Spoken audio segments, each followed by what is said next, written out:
माघ मास का तीसरा अध्याय। राजा ने कहा, हे ब्राह्मण, भृगु ऋषि ने मणि पर्वत पर विद्याधरों को क्या उपदेश दिया था, उन सबको जानने की मेरी बड़ी इच्छा है, सो कृपा कर मुझे सुनाइए।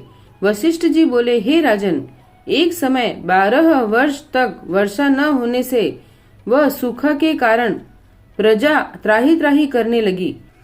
तप और वेद पाठ भी रुक गए। पृथ्वी पर फल फूल अन्न और जल का पूरी तरह अभाव हो गया।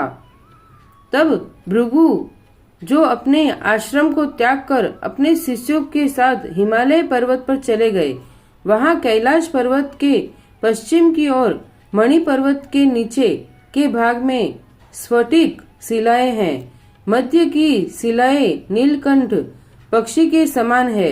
अपने एक ऐश्वर्य के कारण यह शुक्ल नीलकंठ की भांति शोभायमान था। उसके नीचे स्वर्ग मेखला थी।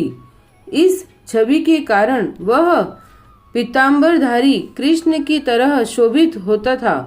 उसमें से एक दिव्य ज्योति निकलकर आसपास के वातावरण को शोभायमान करती रहती थी।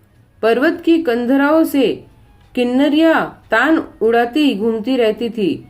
सूर्य की किरणें पड़ने पर पर्वत की शिलाओं से इंद्र धनुष के रंग की किरणें दिखाई देती थी। इस मनोहर छवि वाले पर्वत के निचले भाग में विद्याधर अपनी पत्नियों के साथ मृदु घास पर विहार करते थे। पर्वत पर बनी रमणीक गुफाओं में संसार का त्याग कर आए हुए महात्मा दिन रात तपस्या करते थे। उस पर्वत की कंदराओं में बैठकर महात्मा रुद्राक्ष की माला हाथ में लिए महादेव जी का भजन करते थे।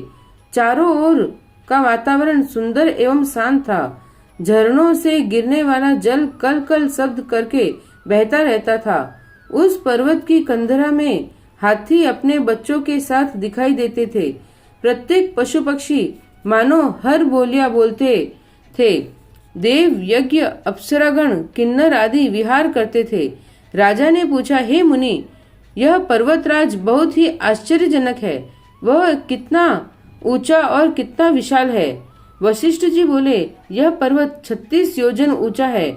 उस पर्वत पर अनेक प्रकार के वृक्ष तथा उत्तम लताएं शोभा पाती हैं, क्योंकि भृगु जी पृथ्वी पर दुर्भिक्ष पड़ जाने के कारण उस पर्वत पर गए थे।